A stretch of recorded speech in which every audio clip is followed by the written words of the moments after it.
Good morning, students.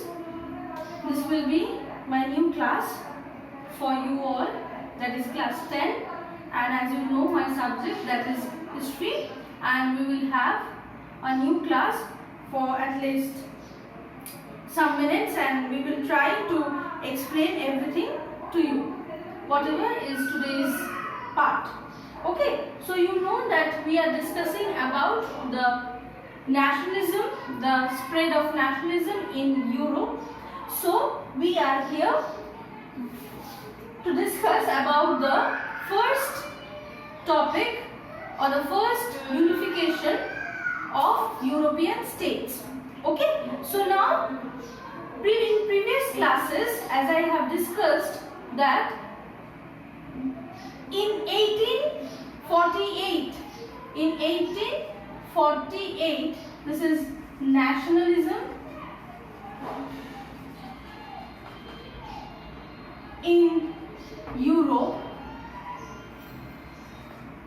So we have discussed that in the year 1848 there was a period of revolution, and in that period of revolution, Germany, or the people of Germany, or the German speaking people, they felt the need of unification. They felt that they should have a new nation for the German people. So they went to their own king, that is the Prussian king, Wilhelm IV, and they demanded for the unification and they demanded for a constitutional monarchy, but they were rejected. As they were rejected, we know that they were also not only rejected, they were suppressed and they were sent back home. But you know that suppression, oppression, this type of forces never act properly in the middle of the mob. When a mob is acting, when a group of people they are acting, you cannot suppress them through force. And if the force is against their will, and if the will is for the truth, right? So the people of Germany, German people, they were not at all deliberately suppressed. They started thinking in a different way. They started thinking in a new way how to deal with this situation and how to continue the unification process. And as a little bit of revolution, a little bit of revolt, a little bit of this and that was going on in whole Germany, a new king in Prussian Empire came in the year 1860s. After 1860s, the process took place. And what was the process? That a new king came on the throne of Prussia. This man was William I. William I of Prussia.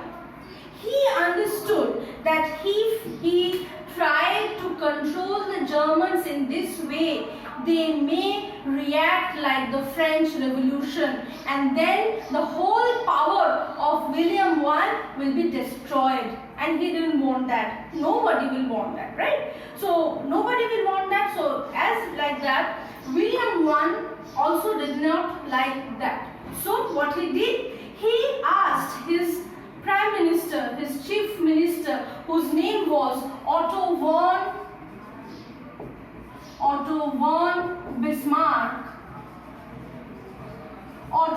Bismarck to continue the process of unification.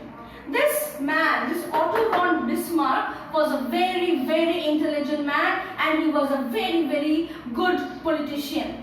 So he planned out everything, that how to unite the German people under William I, and he found a way. What was the way? He found a way that he will fight 3 wars.